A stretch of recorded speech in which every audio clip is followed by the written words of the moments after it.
नमस्कार दोस्तों। आज की इस वीडियो में मैं आपको बताने वाला हूँ कि क्या रोबोटिक एफर्मेशन से सारी मैनिफेस्टेशंस पूरी हो सकती है। फिर चाहे वो हेल्थ हो, वेल्थ हो, रिलेशन हो, सक्सेस हो या दुनिया की कोई भी चीज़ हो, क्या रोबोटिक एफर्मेशन से उसे मैनिफेस्ट किया जा सकता है? तो इसका आंसर है बिल्कुल हाँ। और मैं आपको बहुत ही प्रैक्टिकल और बहुत ही ईजी तरीके से बताऊंगा कि कैसे आप इसका यूज़ कर सकते हो। और सिर्फ रोबोटिक एफर्मेशन ही नहीं, आप कोई भी प्रोसेस अगर डेली करते हो और एक ही प्रोसेस भी अगर आप चूज करते हो तो वही इकलौता प्रोसेस आपकी सारी मैनिफेस्टेशंस को हमेशा पूरा कर सकता है। अब जैसे अगर आप मुझे काफ़ी टाइम से फॉलो कर रहे हो और आपने मेरी अगर सक्सेस स्टोरी सुनी है तो आपको पता ही होगा कि मैंने मेडिटेशन से ही अपनी सारी मैनिफेस्टेशन की है। और मेडिटेशन के बाद फिर मैं पॉजिटिव एस्पेक्ट करने लगा था, यानी मेडिटेशन के साथ ही उसको करता था। और जब से ये दोनों को कर रहा हूँ तो कॉम्बिनेशन है मेरी ओवरऑल पूरी प्रैक्टिस का, जिससे मैं सारी चीज़ें इजीली मैनिफेस्ट कर पाता हूँ। और हम सभी को अपने प्रोसेसेस खुद चूज करने चाहिए कि हमें कौन सा जमता है, कौन सा अच्छा लगता है, किसको हम लंबे समय तक कर सकते हैं। उसी में ये एक प्रोसेस आ जाता है रोबोटिक एफर्मेशंस का, जो कि बहुत सिंपल भी है, इजी भी है यूज़ करना, प्रैक्टिकल भी है और इतना फन है कि आप इसको यूज़ कर सकते हो लाइफ टाइम।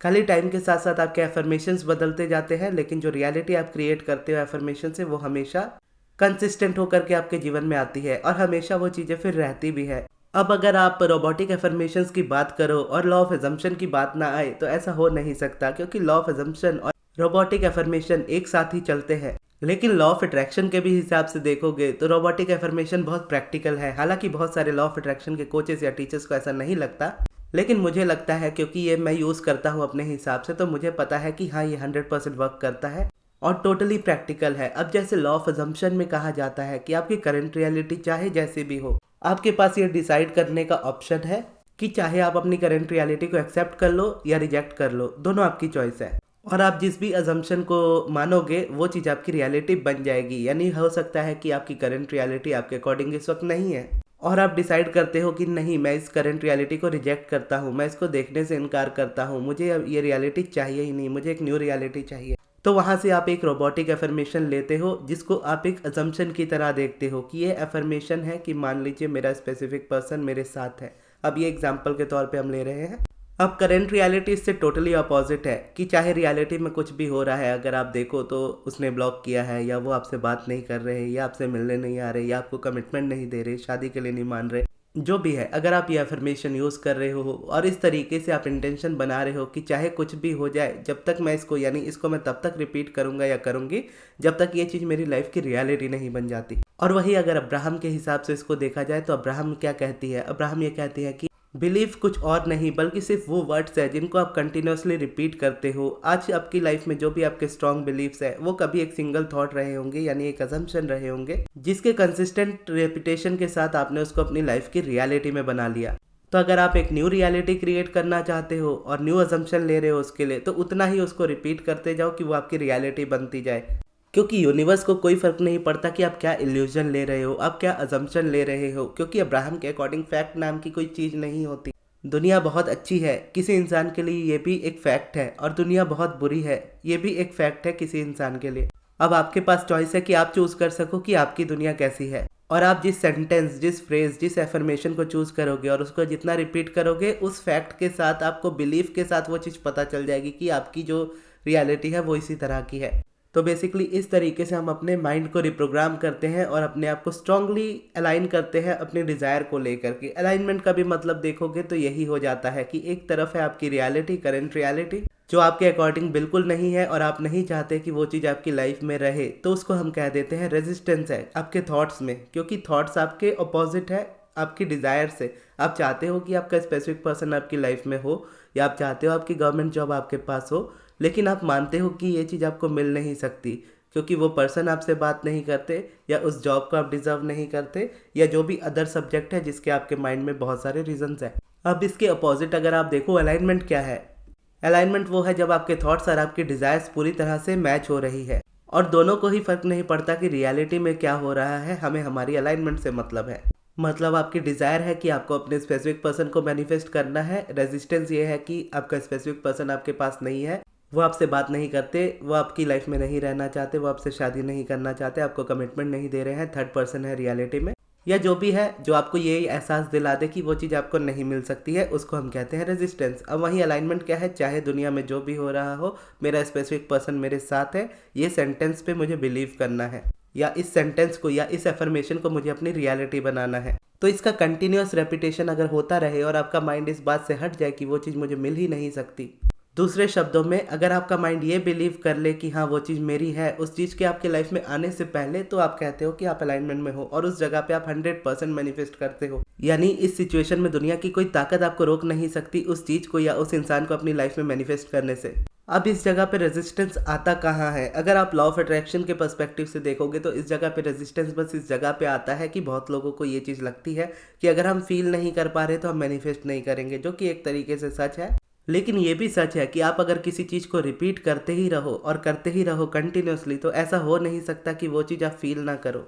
इसका मतलब ये है कि हो सकता है आपको स्टार्टिंग में ये चीज़ें फेक लगे या आपको लगे कि नहीं आपके लिए वर्क नहीं करेगा, या जिस भी तरह के आपके थॉट रहे, अगर आप कंटिन्यूसली न्यू सेंटेंसेस को रिपीट करते हो तो आने वाले टाइम में आप उसको फील भी करोगे, उसको बिलीव भी करोगे, उसको मैनिफेस्ट भी करोगे।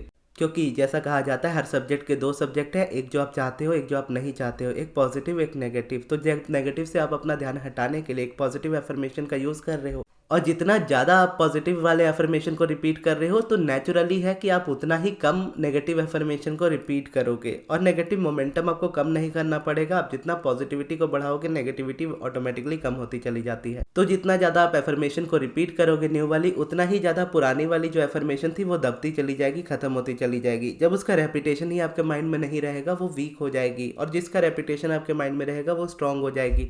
और यूनिवर्स आपको हमेशा एविडेंस देता है। इसका मतलब ये है कि जब भी आप कोई चीज़ रिपीट करते हो, चाहे वो नेगेटिव हो या पॉजिटिव हो, उसका एसेंस या उसके होने का सबूत यूनिवर्स आपको दिखाएगा ही दिखाएगा। यानी ऐसा नहीं हो सकता कि आप कंटिन्यूसली कोई चीज़ रिपीट करते रहो और यूनिवर्स उसके होने या ना होने का आपको सबूत ही ना दे। तो जैसे नेगेटिव एफर्मेशंस या नेगेटिव रेपिटेशंस आपको ये एहसास दिला देते हैं कि आपकी डिज़ायर आपसे दूर है और आपकी लाइफ में कभी वो मैनिफेस्ट नहीं हो सकती, सेम उसी तरीके से अगर आप देखो तो, और पॉजिटिव एफर्मेशंस का अगर आप यूज़ करो तो आने वाले टाइम में यूनिवर्स उसके होने का भी सबूत आपको दे देगा, और वो आपकी लाइफ में आएगा, वो मैनिफेस्ट होगा, उसका भी सबूत आपको दे देगा, और वो चीज़ आपकी लाइफ में मैनिफेस्ट होगी भी। और अगर आपको लगता है कि आप रोबोटिक एफर्मेशंस यूज़ नहीं कर पाते हो डायरेक्टली बोल करके, तो आप उसको एक ऑडियो के फॉर्म में भी सुन सकते हो। ऑडियो के फॉर्म में भी आपको यूट्यूब पर भी अगर चाहोगे तो बहुत सारी ऑडियोज़ आपको मिल जाती है हर एक एफर्मेशन को लेकर के। अगर नहीं मिलती है तो अपनी वॉइस में भी आप उस चीज़ को रिकॉर्ड करके या फिर बंच ऑफ एफर्मेशंस ले करके आप उसको रिपीट कर सकते हो। बेसिकली रोबोटिक एफर्मेशन जब आप यूज़ करते हो तो एक बार में आप एक एफर्मेशन यूज़ कर पाते हो और उसको आप बेटर तरीके से यूज़ करते हो। लेकिन जब आप सुनने जाओ एफर्मेशंस को तो आप 10, 20, 40, 50 भी एफर्मेशंस रख सकते हो, क्योंकि उसमें आपको खुद से रिपीट नहीं करना है, आपको बस सुनते जाना है और वो चीज़ आपकी लाइफ की रियलिटी बनती जाती है। तो इस तरीके से आप इसको यूज़ कर सकते हो। और अगर आपको लगता है कि नहीं आपको एफर्मेशंस उतने सूट नहीं करते, तो इस जगह पे एफर्मेशंस की जगह फिर आपको सब्लिमिनल हेल्प कर सकते हैं, क्योंकि सब्लिमिनल भी एफर्मेशंस ही होते हैं, जस्ट उसमें एफर्मेशंस हिडन होते हैं म्यूजिक के बिहाइंड।